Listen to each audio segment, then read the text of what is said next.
except Allah alone, the guardian of the righteous, and I bear witness that Muhammad sallallahu alaihi wasallam is Allah's apostle and also his servant. I seek Allah's choicest blessings upon him, upon members of his worthy household, his courageous companions, and upon all those who will continue to follow their footsteps till the day of accounting. Thereafter, I extend the best courtesy by saying, may Allah's peace and blessings abide with us. Good evening, welcome to Dawah Front of Nigeria Family Talim. We do this every Tuesday.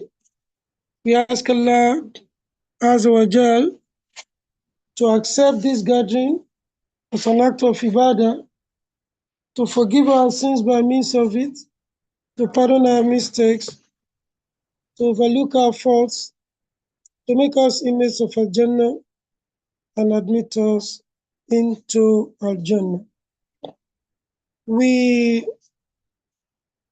are looking at intimacy as a reality, a spiritual, sacred, and therefore mystical activity that is the main reason we marry.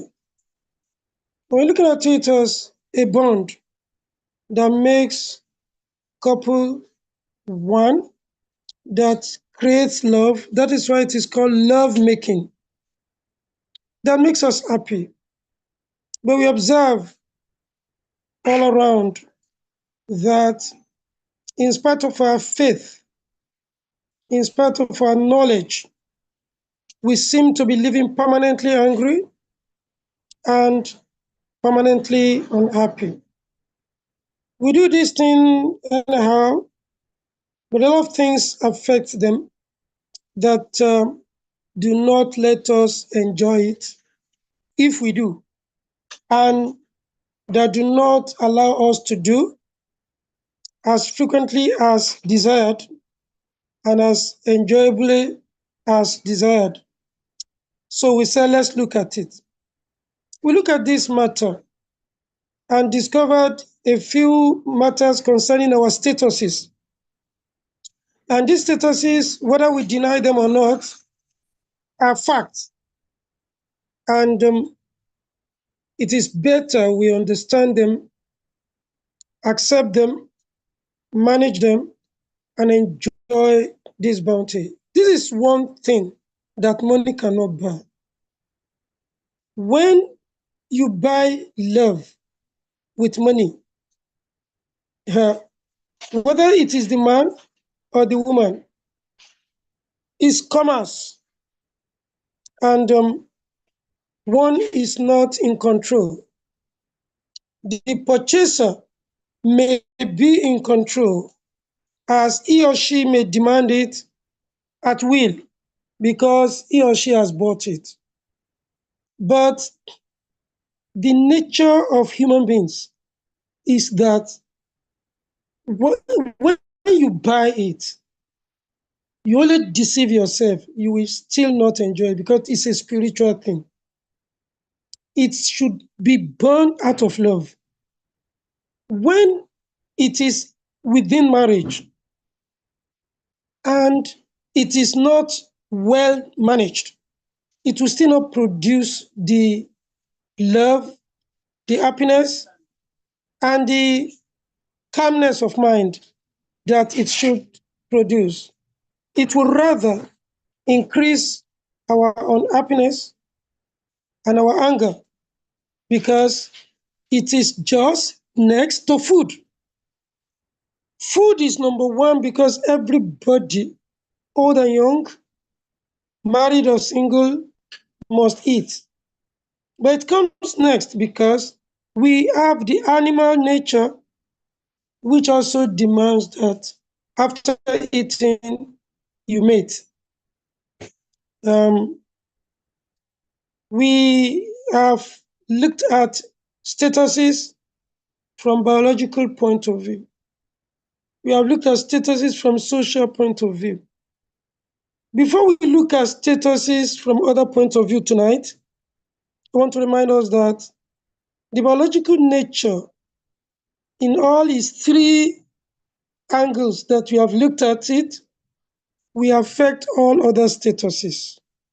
Whether we like it or not, we're going to grow, and therefore we are going to decrease in power, in strength, in energy, and therefore we are going to shrink. Our physiological makeup is going to reduce. Our beauty is going to fade. What sparked us is going to fade away, and we won't be sparked again.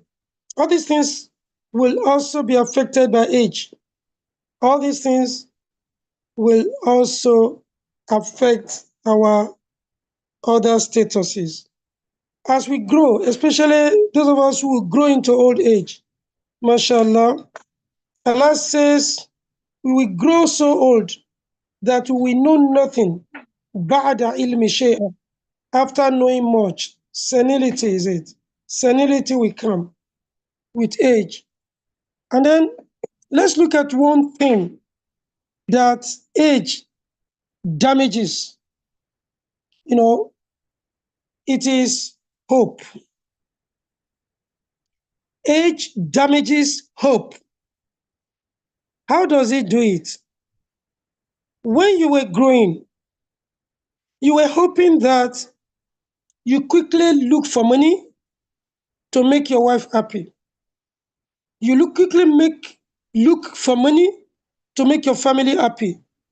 You went to school as a man and as a woman, and you are in a hurry to make it before retirement. While you are doing this, your need for money increases.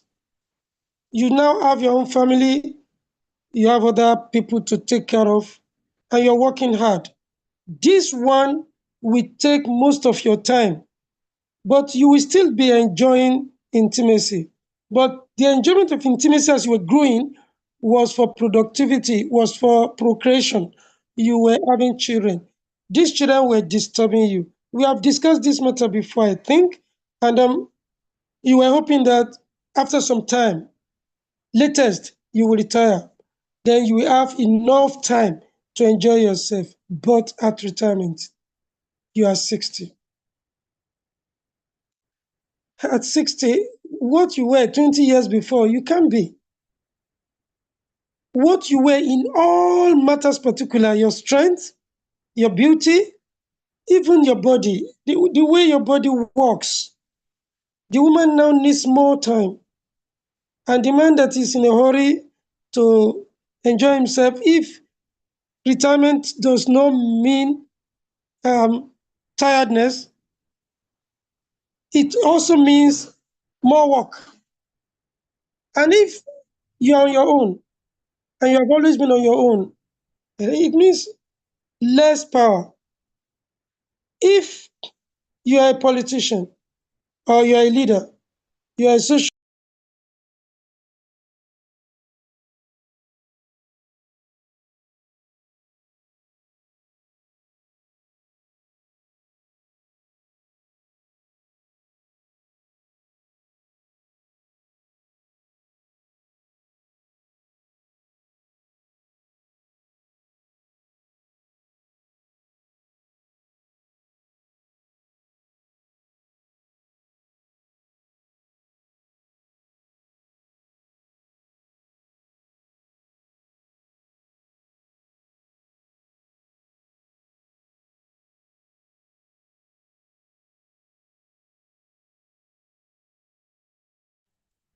Imam àgbọ̀yé mọ́sá o.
Imam Memon, you can unmute and continue, sir.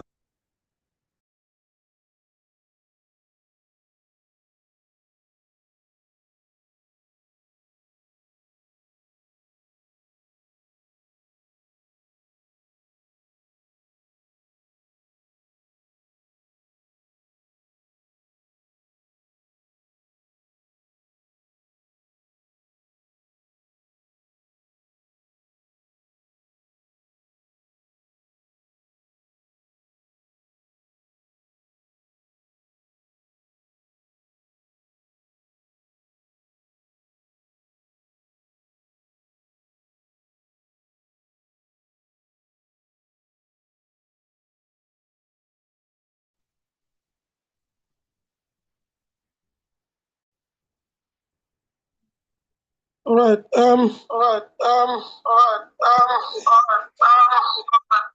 No.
And ensure.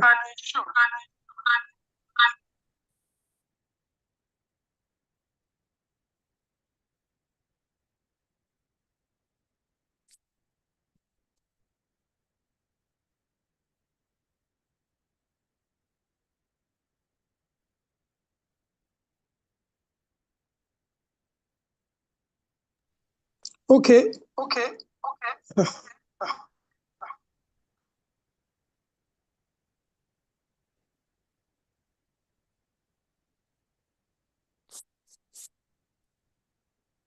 I'm sorry.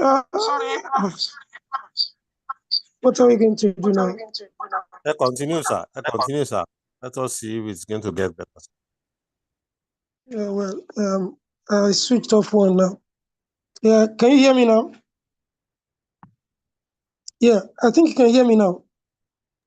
Yes, So we the can, sir. point is that age also affects your social status, and your social status eats into your time, affects your brain, affects your mind, and then all these things go to affect this spiritual, mystical, and sacred matter. Allah does not give us any restriction. Now, your status as a man demands that You are up all the time.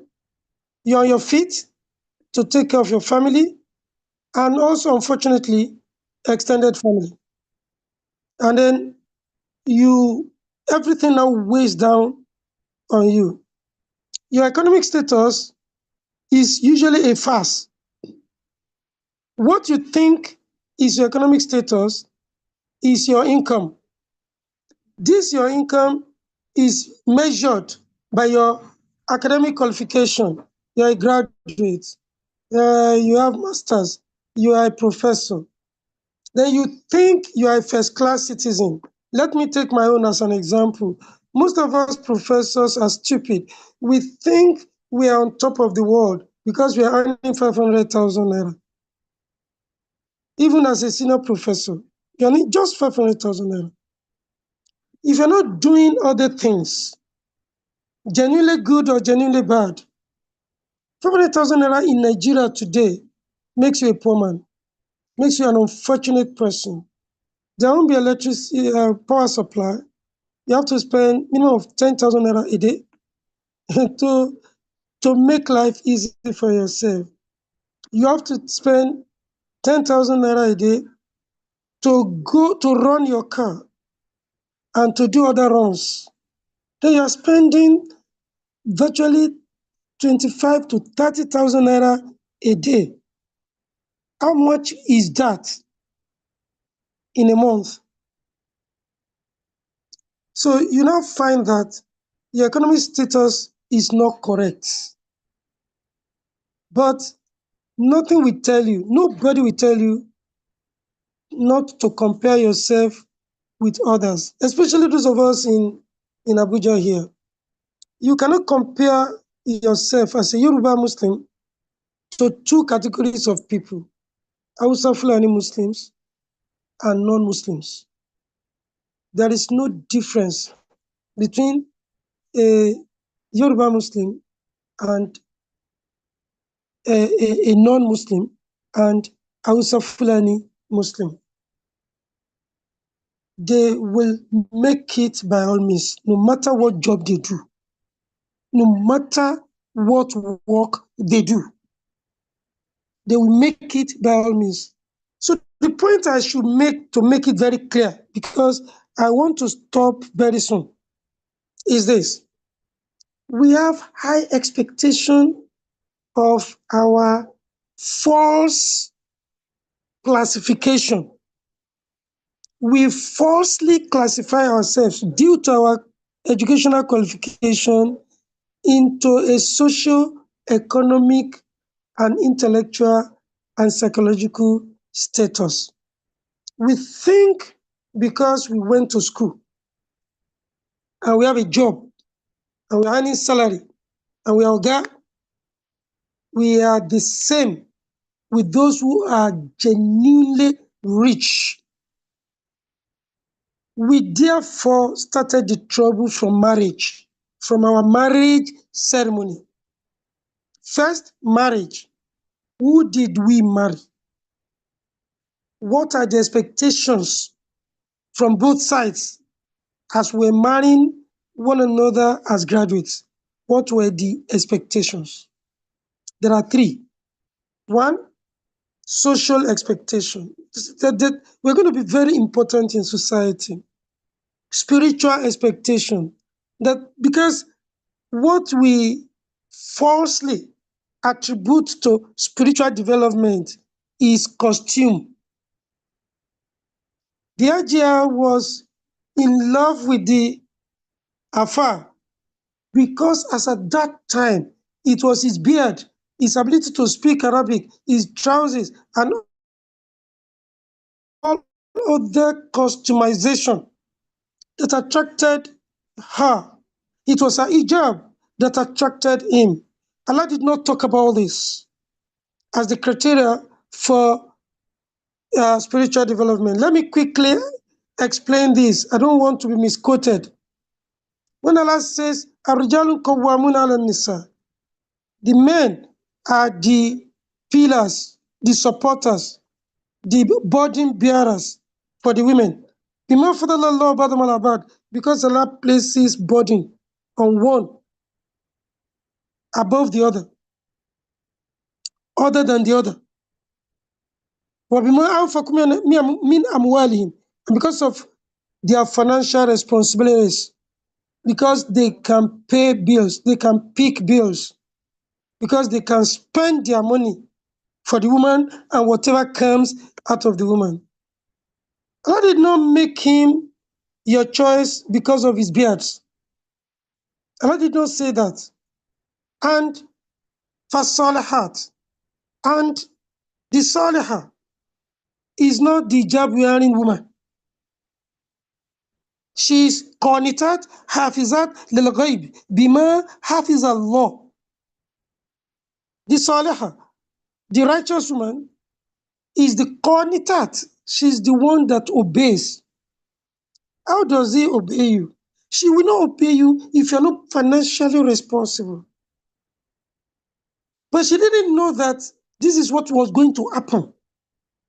She thought all that we were drumming into her head was the costume, and she had qualified as an ajia, a wife material, because she has the costume. She also thinks that all we were drumming into her head about you is correct. You have the costume. Realities will set in soon after marriage, and the trouble starts. You always forget that you have families. You have gone to school, they have spent money on you, they are expecting dividend. And what you're going to earn is going to be less and less capable of taking care of your needs, unless you don't see.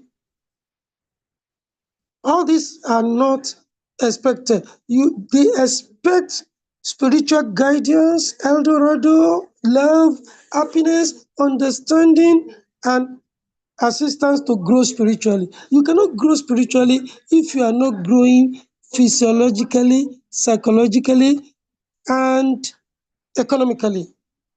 Allah did not spare the man from economic responsibility. Allah did not expect the woman to discharge the responsibility of obedience and chastity if she's not happy. And then we got into marriage, we found that these expectations could not be met. The man cannot make the woman happy because of job. He's traveling all the time. We have passed through this stage. So we're saying in rounding off rather, we are saying your biological status affects your social status. Your biological status as a man and a woman affect your psychological status, because the woman is emotional, the man is factual. A factual and an emotional person need to complement each other, but not to live independently. The man cannot expect the woman to think and behave like a man, but unfortunately, including the speaker, this is what majority of men expect. You expect your wife to think like you. You want to denature her. You expect your wife to understand what you are going through. You have to explain to her. Even when you do, you don't expect her to take everything you say completely as true, because the way we think are different. So it is not what you're telling her is not what she's going through. It is not. It is not what you're going through. And what she is going through can never be the same thing as what you are going through. I want to make an assertion from research. Again, on average, I want to be corrected if I'm wrong. Let us do it the way we did it last week. A woman, an average natural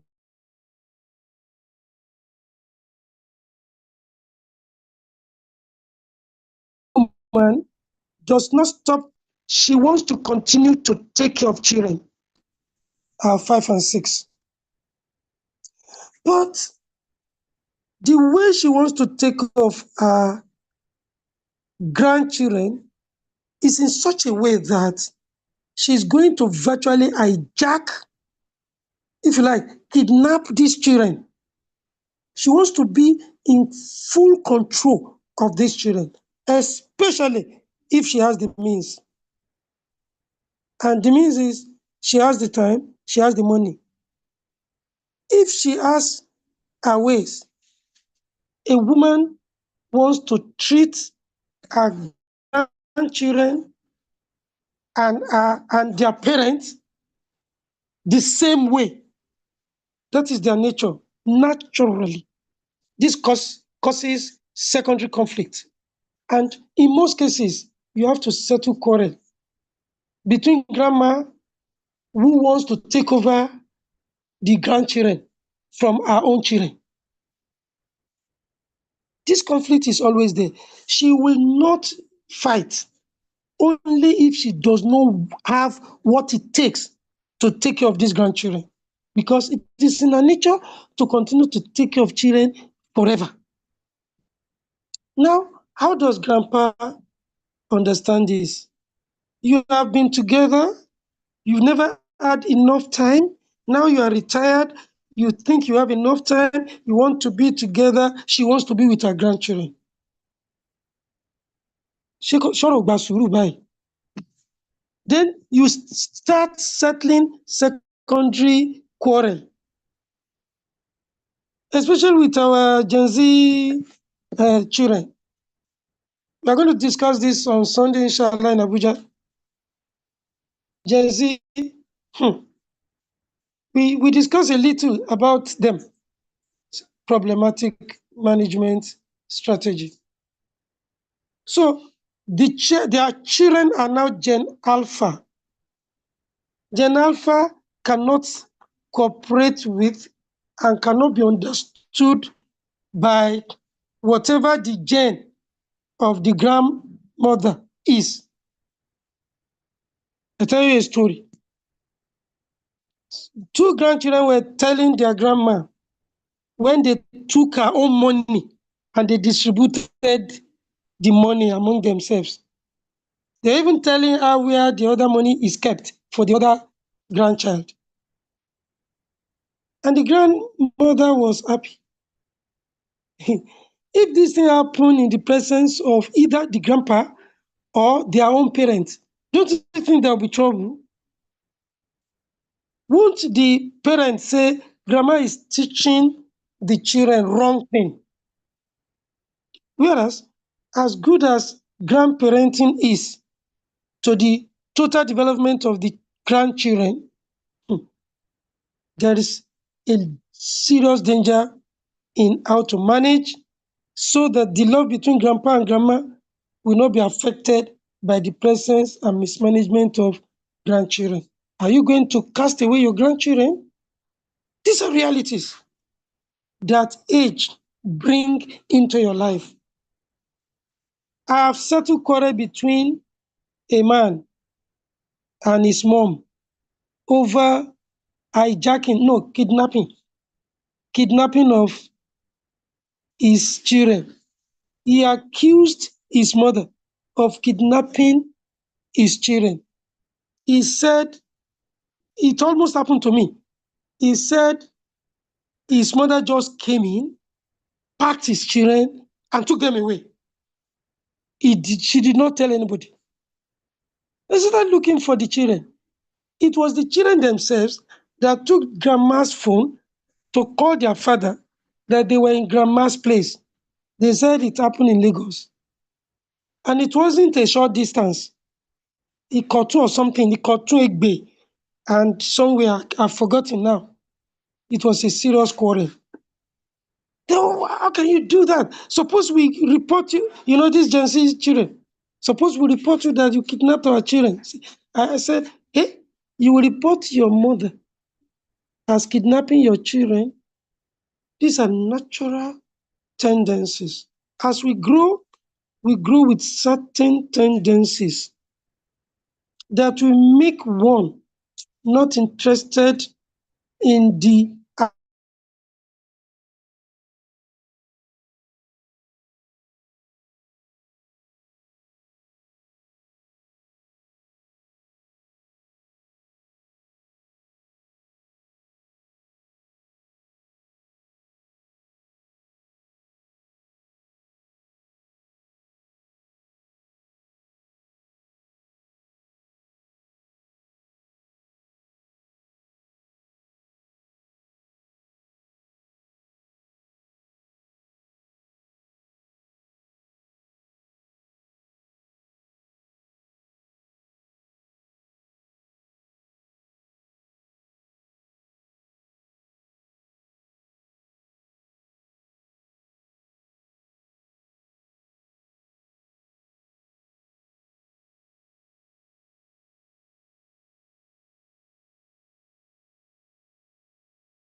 Yeah. So we end up being psychologically distressed all the time. Somebody that is distressed, for example, grandma is coming home, he wants sex, and grandchildren are with grandma, and they want to sleep in the same bed with grandma. Secondary distress. What you have passed through before, you are passing through it again. It doesn't always um, count in favor of grandma. So we thought we were intellectually prepared for all this. We knew all this because we went to school.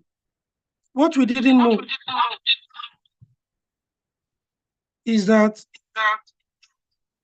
we did not have that intellectual capacity. We only have certificates.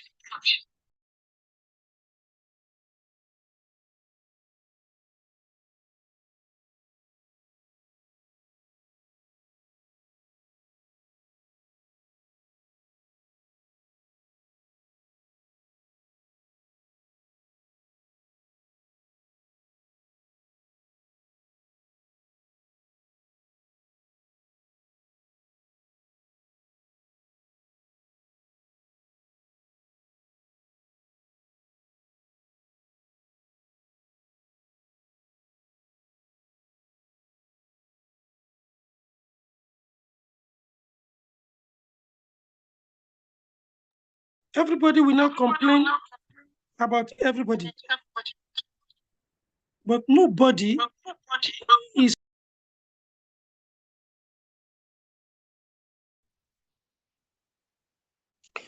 ready to understand what is going on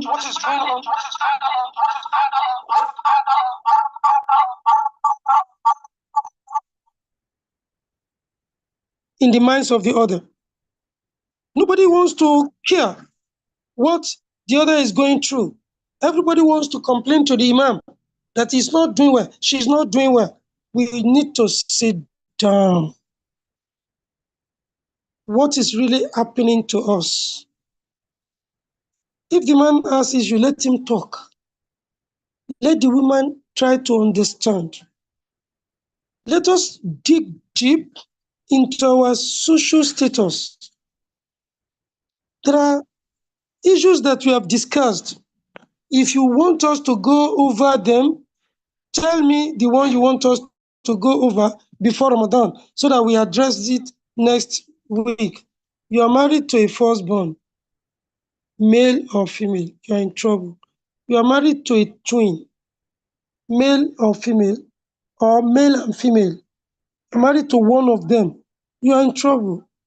You are married to a lastborn and you are a firstborn, you will not enjoy it. You are married to a firstborn, you are also firstborn. You are married to the only child and you are firstborn. All these things affect us. These are social biological statuses. Once you are dealing with a firstborn, you are dealing with a leader. When you are dealing with a firstborn girl, you are dealing with a mother. They usually call them second mommy. Their siblings call them second mommy, and they behave like second mommy. She's going to treat her husband like a sibling. She's not going to take any nonsense from the husband because she's in charge. You're dealing with a firstborn man. Hey, that's second daddy. You're dealing with a chairman, a commander. You're dealing with the breadwinner, Oluomo in the family. You're dealing with the main child in his family. Even if he happens to be the last born, you must understand these are the issues that we do not take seriously. Let's rewind the response of Salama to the Prophet ﷺ when he proposed marriage to her. She said, I'm an old woman. He said he was also an old man. She said she was jealous. Prophet promised to do something about the jealousy. She complained about her children. The Prophet said, your children are my children. Whatever made the Prophet to so much love Salama, whereas this Salama is not as celebrated as Aisha. She was not mentioned like Aisha and Zainab, and she was not referenced as Hafsa. But Salama, a widow with children, was blessing and blessing and blessing plus for the Prophet. The other women that were mentioned were something else to the Prophet, sallallahu alaihi wasallam. There was no minus in Salama. Yet, when they asked the Prophet whom he loved most, he did not hesitate to mention Aisha. Our expectation is, this is what you want and I've got it. What else do you want? It is not like that, sisters. It is not like that, brothers. It is something else. Allah alone knows why He makes people to be devoted to people. We can explain that of Aisha. The Prophet loved the daughter of his most beloved friend. We can explain that of Hafsa, the daughter of one of the most beloved friends of the Prophet, because of whom, the two of them, Allah, because of them, revealed Surah Al-Hujurat. Abu Bakr, Umar. So somebody may love you because of your parents. There is absolutely no harm in it. We hope we will reach that level because we have lost it with respect to our children. And if we lose it, we can't give our children out in marriage to ourselves. In other words, we cannot say, Abdullah, brother Abdullah, this is my daughter. Marry her to your son. Or, my friend, marry my daughter. Our schooling, our new life, our new world makes all these things sound like madness, strange, even un-Islamic. I cannot come to your house and say, I want to marry your daughter. The Prophet Islam married the daughter of Abu Bakr's friend, and Hafsa, a widow, daughter of Umar bin Khattab, his friend. We will not reach there if we continue to think that àwọn yẹn continue to establish obnoxious criteria outside Islam. Because what we are finding difficult to remove from the Muslim mind today is humanism in the name of Islamism. 90% of the rules that we follow are not derived from the Quran and Sunnah. They are derived from Muslims, from their own head, from their own minds, from the Oriental cultures, mixed with Occidental madness. So we are dehumanizing ourselves by turning away from the guidance of Allah in revelations, and we are looking at society. Let me end this conversation with something that has worried me for 30 years. We don't distinguish between marriage and marriage ceremony. It happened to me, and it is affecting me up till now. I'm not finding it easy to convince two of my children to do nikah. because of the way their brother's nikah was done. I cannot stop it. Society wedding, our own kind of wedding, creates hopes, aspirations, expectations. It spends us off because it is mostly show off. So it embarrasses our children. They love it, but they, because of it, stop thinking of nikah because they will never be able to do it. When are we going to borrow one another's sense to stop competing in marriage ceremony? To stop looking at who to invite into a marriage ceremony. The simple sunnah is akdu nikah, sadaki, shahidain, wali. Walima is for the man.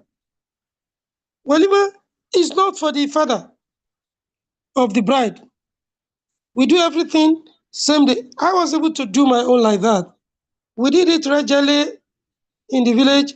I took my wife to the village, and on Sunday we did walima, and that was it. But I failed with respect to my son. We had to spend everything. Everybody did their best.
Yeah, our attitude to Islam today, which makes us to create laws that Allah did not create for us in our social life.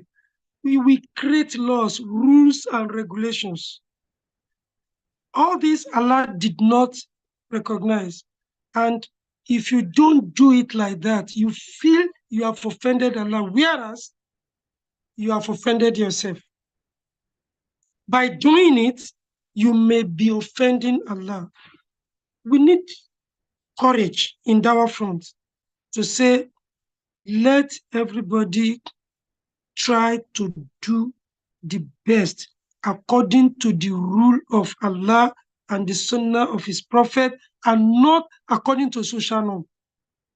It is when we reach this point that we begin to enjoy ourselves. When we are competing, when we are comparing, you are setting rules because you're a big man in the ministry, you're a big man, you're a professor, you place yourself above everybody, and then you begin to worry yourself about how to make it up to the level you have placed yourself, which Allah has not placed you. The consequences are this almost permanent sadness and permanent anger. أقول قولي هذا واستغفر الله لي ولكم سبحانك اللهم وبحمدك ونشهد أن لا إله إلا أنت ونستغفرك ونتوب إليك سبحان ربك رب العزة عما يصفون سلام على المرسلين والحمد لله رب العالمين. الحمد لله رب العالمين. جزاك الله خير, sir. So, brothers and sisters, over to us. As usual, if you have any clarification to make or we have any I'm done. contribution. Hello, sir. If you have any clarification to make or we have any contribution or any question to ask, okay. Professor Posh, you can unmute and ask your question. Right. Assalamu alaikum wa rahmatullahi wa barakatuh. Thank you very much. Quickly, I know our time is far-fetched.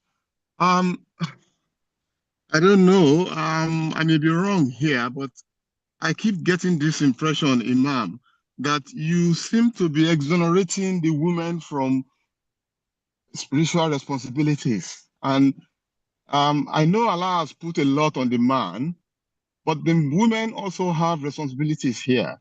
And I don't know why I keep having this feeling that you seem to be giving them the pass. And some of these things that is expected of men, the women too need to wake up to their own spiritual responsibility. I think we are all guilty here. Everyone, both gender. We have all go through the same system that have colonized our mind and changed our thinking and make us to just see the world differently from what Allah has make it to be and try to tell us that it is in the Quran. I'm sorry if I'm misinterpreting you, but that is the feeling I'm getting. Yeah, sorry.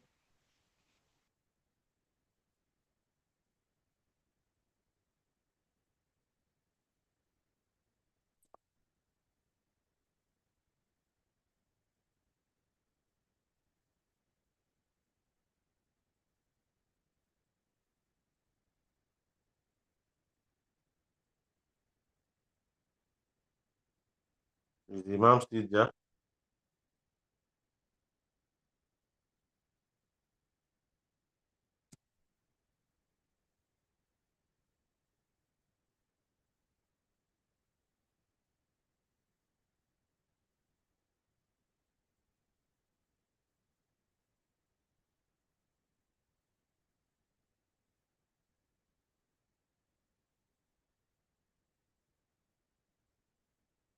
Imam, sir.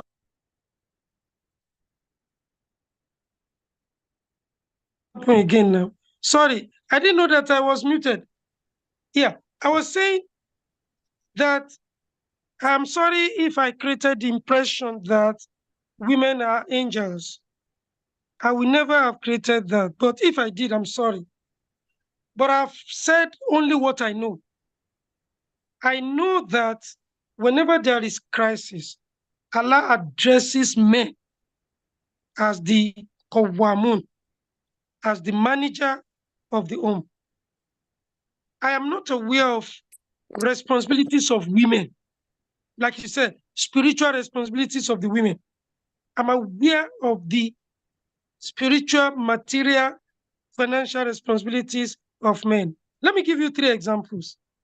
When Hafsa and Aisha radiallahu anhuma, when they did what they did, and Allah wanted to warn the family, Allah started with the Prophet sallallahu alaihi wasallam. Allah scolded the Prophet as the one that did not manage the situation well. He now descended on Hafsa and Aisha, asking them to do tawbah and then threatening them with divorce. Number 1. Number 2, when the wives of the Prophet detained him and they were asking for gold, they were asking for all sorts of things. And the Prophet, instead of denying them, instead of fighting them, he went upstairs for 1 month.